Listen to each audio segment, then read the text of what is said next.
Hello friends, one step to success channel में आपका स्वागत है। कैसे हैं आप सब? आई होप आप सब अच्छे होंगे। आज से हम हिस्ट्री का हम चैप्टर देखने वाले हैं, गांव, शहर और व्यापार। इससे पहले के चैप्टर के नोट्स अभी तक यदि आप लोगों ने नहीं देखे हैं तो आप चैनल पर जाकर देख सकते हैं। तो ये चैप्टर शुरू करते हैं।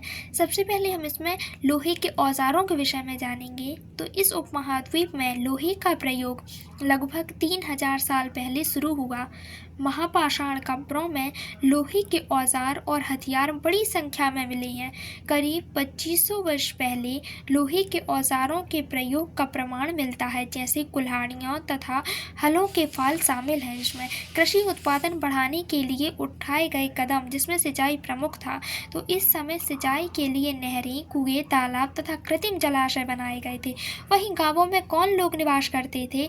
तो गांवों में कम से कम 3 तरह के लोग निवास करते थे, जिसमें तमिल क्षेत्र में बड़े भूस्वामियों को बेल्ला, साधारण को हलवाहों को उड़वार और भूमिहीन मजदूर दास कडेसियार और अधिमई कहलाते थे। देश के उत्तरी हिस्से में गांव का प्रधान ग्राम भोजक कहलाता था। यह पद अनुवंशिक अर्थात वंशानुगत था। इस पद पर गांव का सबसे बड़ा भूस्वामी होता था।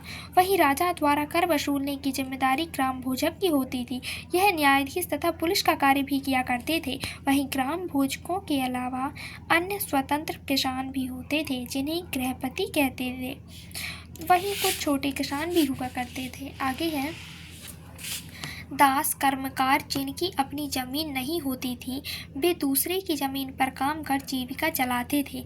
वहीं अधिकांश गांवों में लोहार, कुम्हार, बढ़ई तथा बुनकर जैसे कुछ शिल्पकार भी होते थे। प्राचीन तमिल रचनाएं। तमिल की प्राचीन रचनाओं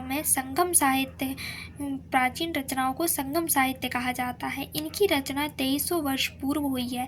इन्हें संगम इसीलिए कहते हैं क्योंकि मदुरई के कवियों के सम्मेलनों में इनका संकलन किया गया है। गांव में रहने वालों के जिन तमिल नामों का उल्लेख यहाँ किया गया है, वे संगम साहित्य में पाए जाते हैं। वहीं सिक्के। सबसे पुराने आहत सिक्के जो 500 साल चले।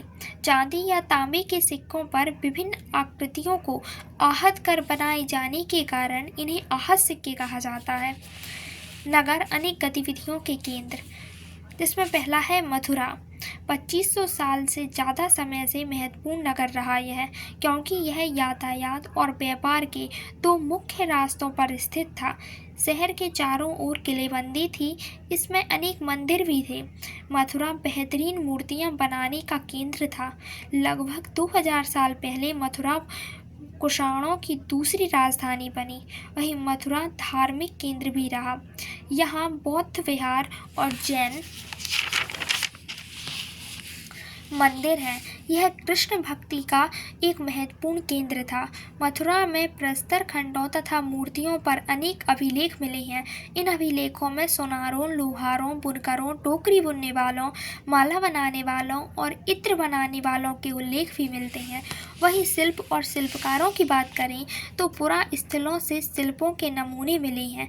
इसमें मिट्टी के बहुत ही पतले और सुंदर बर्तन मिले हैं, जिन्हें काले चमकीले पात्र कहा जाता है, क्योंकि ये ज़्यादातर उपमहाद्वीप के उत्तरी भाग में मिले हैं।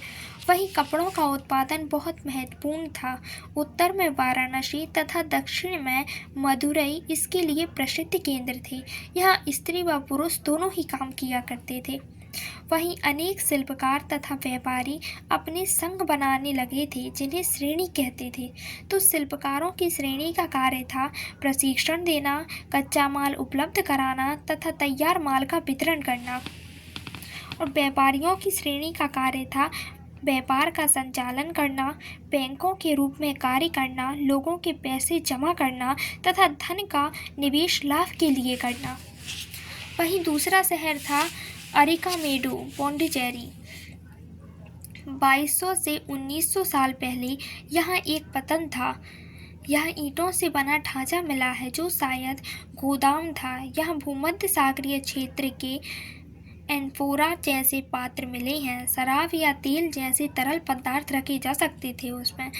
यहाँ एरेटाइन मोहर लगे लाल चमकदार बर्तन, जिनका नाम इटली के एक शहर के नाम पर एरेटाइन रखा गया, बरामद हुए हैं। यहाँ रोमन लैम्प शीशे के बर्तन, रत्न, कपड़े की रंगाई के पात्र, शीशे और अर्ध बहुमूल्य पत्थरों से मणिके बनाने के साक्ष्य मिले हैं। वहीं व्यापार और अब व्यापारी की बात करें तो काले पॉलिश वाले बर्तनों की कटोरियाँ तथा थालियाँ इस महाद्वीप से मिली हैं। दक्षिण भारत में सोना, मसाले, काली मिर्च तथा कीमती पत्थरों के लिए प्रसिद्ध था। काली मिर्च की रोमन साम्राज्य में इतनी मांग थी कि इसे काले सोने के नाम से जाना जाता था। व्यापारी इन सामानों को समुद्री जहाज़ों और सड़कों के माध्यम से रोम तक पहुंचाते थे। वहीं दक्षिण भारत में अनेक रोमन सिक्के मिले हैं जो रोमन के साथ अच्छे व्यापार का सूचक हैं। वहीं समुद्री तटों से लगे राज्य, इन महाद्वीप के दक्षिण भाग में बड़ा तटीय प्रदेश है।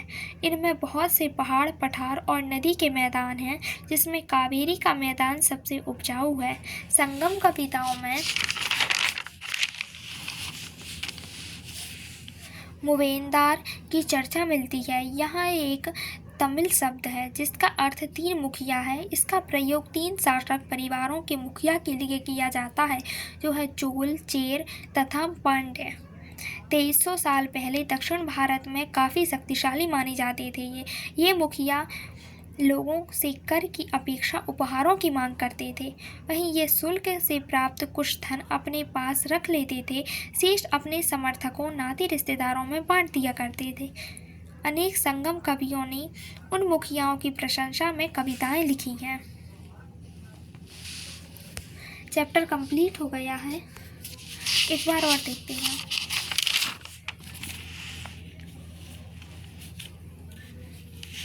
यदि अन्य सब्जेक्ट्स के अभी तक आप लोगों ने नोट्स नहीं देखे हैं तो आप चैनल पर जाकर देख सकते हैं।